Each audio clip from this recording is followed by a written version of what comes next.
Okay, so when it comes to property appreciation, we basically have two types of property appreciation, or two factors that can determine how a property can appreciate. We have what we call first appreciation, and then we have natural appreciation. Natural appreciation. So when we say a property appreciates by this factor, that is the first appreciation, this is dependent on several factors determined by the developer.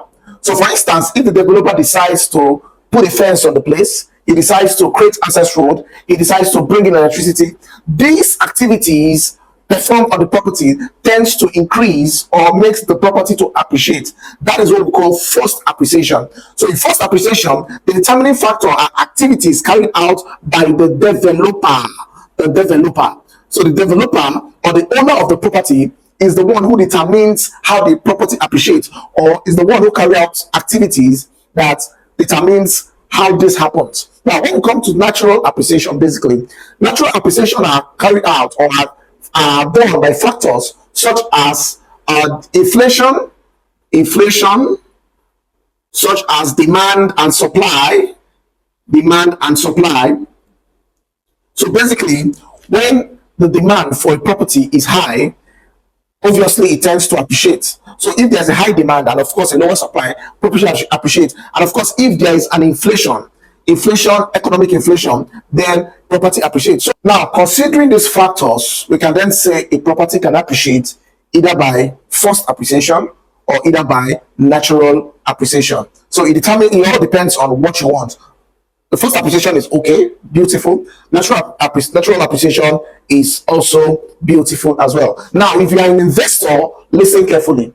Whenever a developer claims that his property or the property of the organization has increased in value from, let's say, 1 million to 5 million or to 3 million, as the case may be, now we should take into cognizance these two factors. For instance, if the developer has not carried out any tangible activity on the property that would enable this property to appreciate by the first appreciation mechanism, then you should know that the developer is trying to play some games, right? So the property can appreciate only when the developer has either fenced the property, he has done the layout, he has brought in electricity, he has done something, he has done the gatehouse, as the case may be. Then we can then say the property has appreciated using the first appreciation mechanism. Or on the other side, the flip side, we can then say that a property has appreciated naturally if there's a high demand on the property. So in this case, the developer might not need to do anything on the property, right? It could just be there lying fallow but appreciating because of probably government activities